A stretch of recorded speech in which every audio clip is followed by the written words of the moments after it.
जब भी हम कोई नई कार खरीदने के लिए जाते हैं तो सबसे पहले हम उस कार के लुक्स ही देखते हैं, आखिर वो दिखने में कैसी है। अगर किसी कार के लुक अच्छे नहीं होते तो उसके आधे कस्टमर तो वैसे ही कट जाते हैं। यही बात ध्यान में रखते हुए इंडिया में मौजूद हर ऑटोमोबाइल कंपनी ने एक से बढ़कर एक सुंदर कार्स लॉन्च करी, यानी कि वो कार्स फीचर्स के साथ साथ लुक्स में भी जबरदस्त थी। लेकिन अफसोस ये कार्स फिर भी इंडिया में बुरी तरीके से फ्लॉप रही। कौन सी है वो 5 फ्लॉप गाड़ियां, आज की इस वीडियो में हम उन्हीं के बारे में बात करेंगे। तो चलिए वीडियो को बिना किसी देरी के शुरू करते हैं। नंबर 1 पोजीशन पर आती है निसान टियाना। निसान की टियाना एक लग्जरी सेडान थी और इंडिया में निसान कंपनी का दूसरा प्रोडक्ट। इस गाड़ी को बाहर से इंपोर्ट करवाया जाता था क्योंकि इसका प्रोडक्शन उस समय इंडिया में नहीं होता था। 2007 में सेडान कार को लॉन्च किया गया और लगभग 20 लाख रुपए से इसकी कीमत शुरू होती थी और टॉप मॉडल के लिए 25 लाख रुपए तक जाती थी। इस सेडान में आपको 2.5 लीटर पेट्रोल इंजन मिलता था जो लगभग 182 bhp की पावर एंड 228 Nm का टॉर्क निकाल कर देता था। साथ ही CVT ऑटोमेटिक ट्रांसमिशन के साथ ये आपको मिलती थी। हालांकि माइलेज इस कार का उतना सही नहीं था, लेकिन कंफर्ट के मामले में ये कार जबरदस्त थी। इसकी सीट्स किसी सोफा सीट से कम नहीं थी और काफी साइलेंट कैबिन के साथ ये कार आया करती थी, जिससे लंबे सफर में भी इस कार में ज्यादा थकान महसूस नहीं होती थी।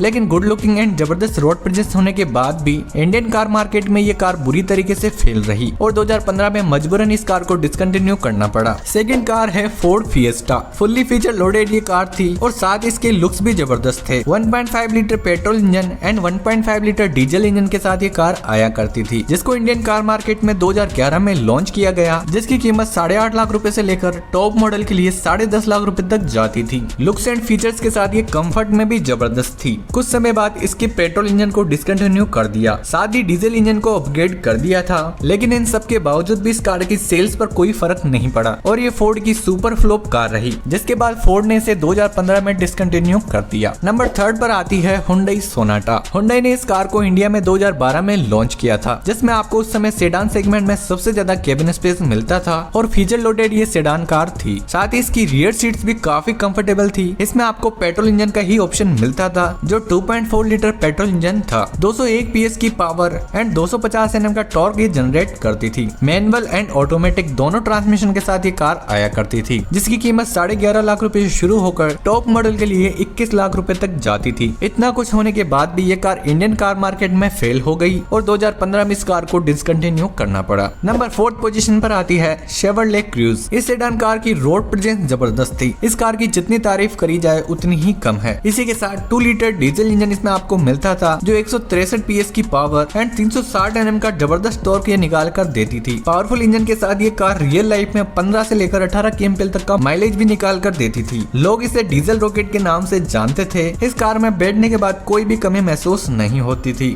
और इस कार की कीमत 14 लाख रुपए से लेकर टॉप मॉडल के लिए 17.5 लाख रुपए तक जाती थी। फिर भी ये कार कस्टमर्स को अट्रैक्ट नहीं कर पाई और सेल्स ना होने से इस कार को 2017 में डिसकंटिन्यू करना पड़ा। इस लिस्ट की लास्ट कार है रेनो फ्लुएंस। इस कार को रेनो ने ये सोचकर 2011 में लॉन्च किया था इस गाड़ी के आने के बाद शायद रेनो का मार्केट बढ़ेगा, ऐसी उम्मीद रेनो को थी, लेकिन ऐसा नहीं हुआ। ये कार अपने आप में एक बेहतरीन पैकेज था। फीचर्स एंड लुक्स इसके कमाल के थे। 2014 में रेनो ने इसका एक फेसलिफ्ट वर्जन भी निकाला, लेकिन तब भी इसकी सेल्स पर कोई खास फर्क नहीं पड़ा। इस कार के टॉप मॉडल की कीमत 16 लाख रुपए थी, लेकिन इसकी सेल्स नहीं होने से कंपनी ने इसे 2017 में डिसकंटिन्यू कर दिया। वैसे आपको क्या लगता है इन कार्स के फ्लॉप रहने का मेन रीजन क्या रहा होगा? कमेंट्स में जरूर बताना। एंड इस वीडियो का अगर पार्ट 2 चाहिए तो #part2 कमेंट में जरूर से लिख देना। बाकी मिलते हैं किसी और नई वीडियो में, तब तक के लिए बाय।